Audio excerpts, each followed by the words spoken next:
Je vous souhaite très bonne et heureuse année 2025 à travers vous donc à tout le personnel travaillant à l'institution présidente du Faso. Je souhaite que 2025 soit une année pleine de santé pour vous, votre famille et vos proches, pour que vous puissiez donner le maximum de vous-même dans le travail pour le bonheur de notre peuple. Que 2025 soit une année où vous verrez tous vos projets donc couronnés de succès, de prospérité et surtout que tout au long de l'année, que Dieu guide donc notre action, nous protège et veille sur nous. Je souhaite aussi rappeler à tout un chacun que la lutte contre l'impérialisme doit être donc intégrée dans nos gènes maintenant.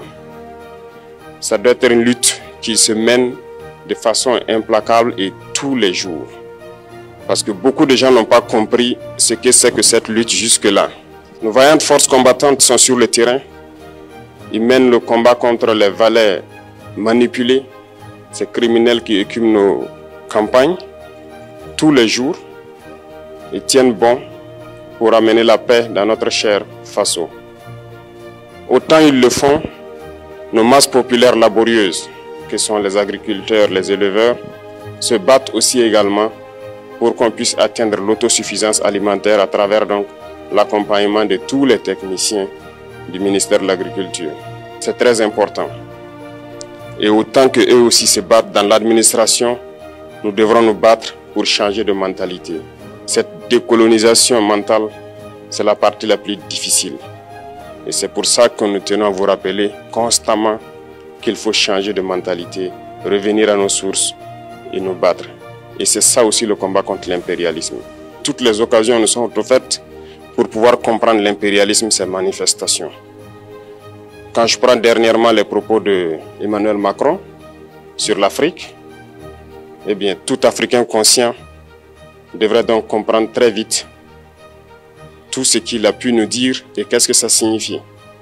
Le général Tiani a dit il n'y a pas longtemps du changement donc de tactique ou de stratégie des forces françaises en Afrique et je pense qu'il est venu le confirmer.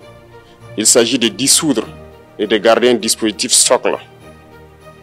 Et Emmanuel Macron l'a si bien dit qu'on ne peut que le remercier pour cette sincérité. Même si certains ont voulu mettre la poudre aux yeux de leur population, mais la réalité finit par rattraper aussi. Ils ne partiront pas de certains pays. Ils ont juste dissous le dispositif. Vous ne les verrez plus dans des bases, mais dans les ambassades, ils seront là.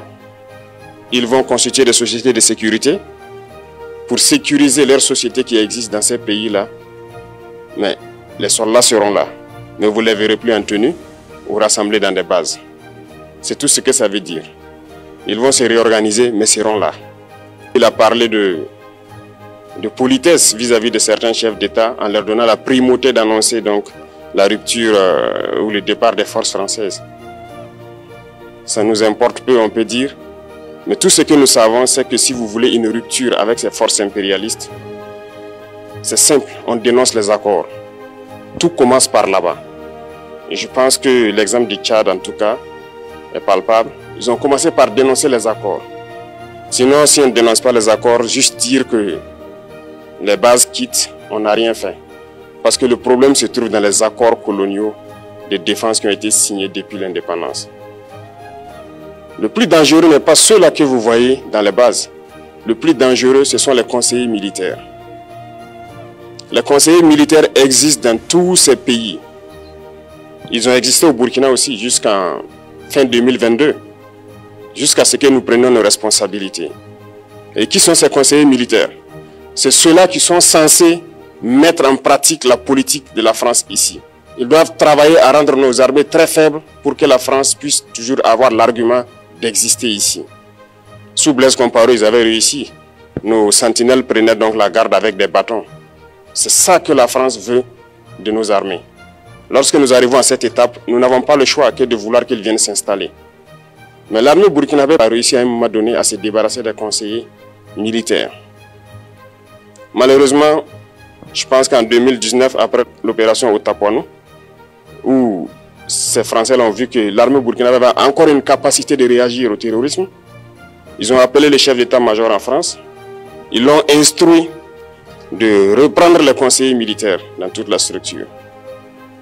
Eh bien, il n'a pas accepté, mais au retour au pays, les politiques l'ont instruit d'accepter les conseillers militaires.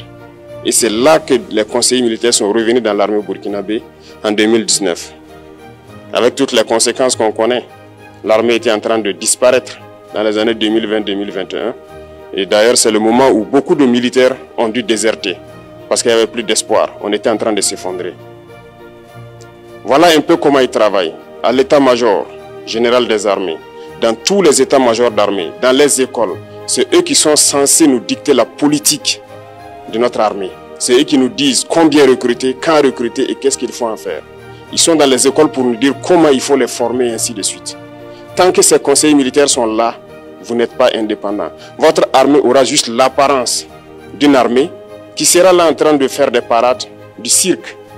Mais lorsqu'il viendra la guerre, vous vous rendrez compte que la parade, c'est une chose, mais la guerre, c'est une autre chose.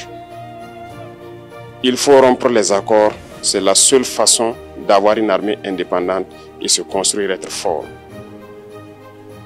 Mais beaucoup de gens ne le comprennent pas peut-être. Et même avec ces accords, la France choisit dans nos États des élèves officiers pour aller les former. C'est à travers ces mêmes accords. Mais en réalité, ces officiers qui partent se former pour la plupart, pour la France, ils viennent pour servir l'État français dans leur pays. Ils ne viennent pas pour servir nos pays. Ils les forment pour qu'ils viennent servir les intérêts de l'État français. J'en veux pour preuve. Lorsque nous nous sommes révoltés, beaucoup d'officiers au Burkina qui ont été formés en France ont été immédiatement contactés pour leur dire que c'est le moment de se mettre en action parce que vous avez été formés pour ça, pour servir les intérêts de la France. La plupart de ces officiers nous ont rendu compte, nous avons pris acte et nous continuons de suivre. Lorsque un officier formé en France arrive dans son pays et par malheur meurt soit par accident ou bien sur le champ de bataille, en France, il y a une nuit d'hommage aux morts dans l'armée, comme partout ailleurs. À la nuit d'hommage aux morts, on cite le nom de l'officier en question et on dit « mort pour la France ». Il ne le forme pas pour servir son pays, il le forme pour servir leur État. Et dans beaucoup d'États africains, il y en a plein de ces officiers. Combien sont patriotes, Dieu le sait. C'est une leçon que Emmanuel Macron a donnée encore aux chefs d'État africains, de se rattraper et de pouvoir vraiment mener cette lutte contre l'impérialisme. Mais en plus de ça, il a aussi insulté tous les Africains dans ses propos. Il y a une partie qui a retenu mon attention, là où il parlait d'ingratitude. Et que l'ingratitude est une maladie non transmissible aux humains. Lui, il est humain, notre ingratitude n'est pas transmissible à lui. Voilà comment ce monsieur voit l'Afrique, voit les Africains. Nous ne sommes pas des humains à ses yeux. Peut-être que c'est lui qui n'est pas humain, il ne se met pas dans la classe des humains. Mais s'il y a bien un ingrat, c'est bien lui. Je pense que s'il n'est pas athée et qu'il prie, à chaque matin qu'il se réveille et qu'il prie, il devrait aussi prier les Africains.